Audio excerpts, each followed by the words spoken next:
Hello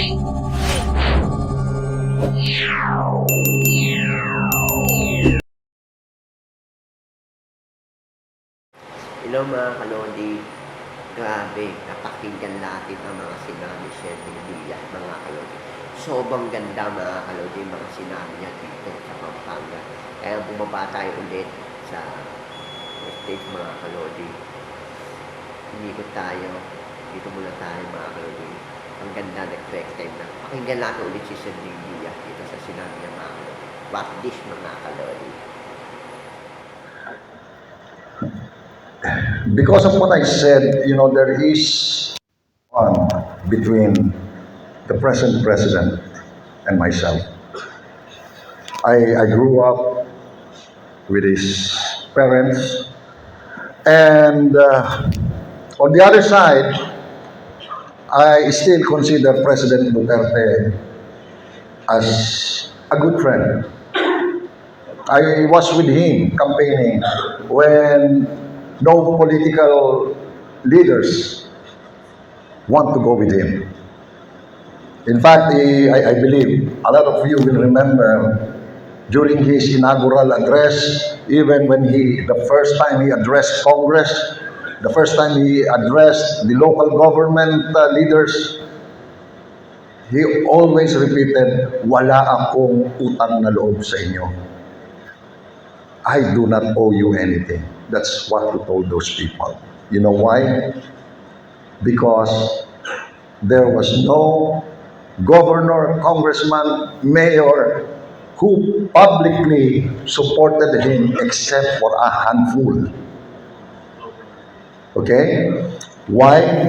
Because most of the political leaders of this country during the 2016 elections, they were with the others, with the big ticket candidates.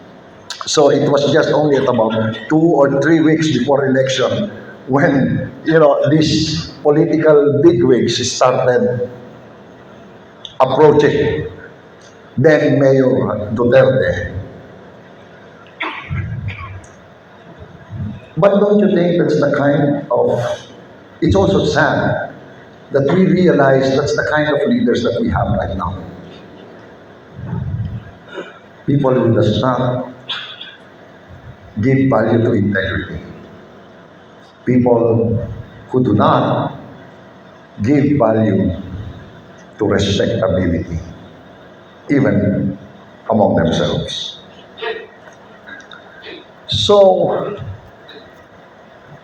I would not really want to prolong this, but I believe as Masons, more than being Masons, you are all leaders.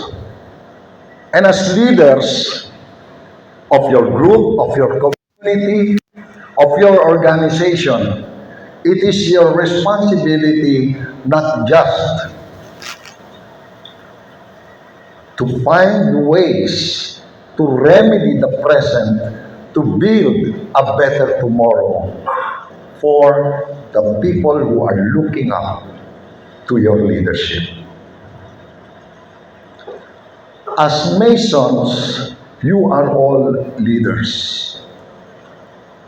I believe I would want to ask you, let us show these people who claim to be leaders of our country, let us show them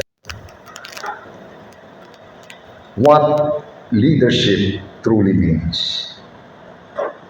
Because, I have always publicly said, the problem, sir, about 50 years ago, 40, 50 years ago, the Philippines was once categorized as a very respectable member in the community of nations.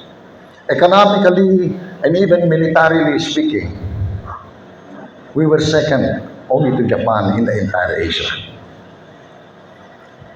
We already have our own airline when Indonesians, Malaysians, they just dream They just can't help themselves but dream whenever they see planes flying above their skies. We already have our own jets. And I was part of the program of the Marcos government to come up with the first Filipino, all Filipino built fighter jets in the early 1980s. We call that the Kali aircraft. Okay? So we were almost ahead in everything. People from other countries who want to learn, they come to the Philippines if they want to be doctors. They go to the University of Santo Tomas, De La Salle University if they want to be engineers, the University of the Philippines for their agricultural, aquacultural technology. If they want to be masters, they come to the Philippines. People who are rich in other countries, they come to the Philippine Heart Center for Asia if they have heart ailments. They come to Makati Medical Center, even the Manila Medical Center for treatment. That's how they trusted the Philippines during that time. Now, the only thing that the Philippines can be proud of is that we export ourselves. We export our fathers, we export our mothers, we export our brothers and our sisters to work overseas. And you know what is the irony? When they go overseas, whether they work as laborers, as masons, as engineers, as educators, or medical workers, they excel. Filipinos always tend to excel.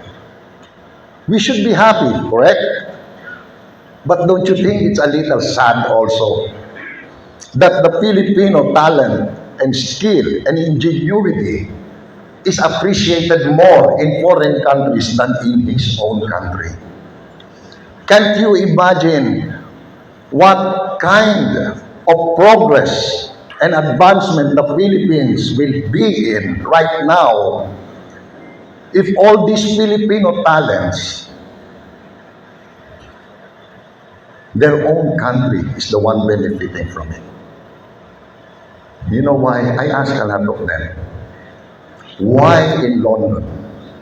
Why in Dubai? Why in Taiwan? Why in Japan? You know what's the common answer? There is no opportunity in the Philippines. Grabe ito mga kalodi. Ang ganda sinabi siya ng Diaz dito mga kalodi. Ano mga kalodi, shoutout po sa inyong lahat. Huwag kayong magsawa sa ating mga vlog mga kalodi. Pakinggan lagi natin si Sir Diaz sa mga sinabi.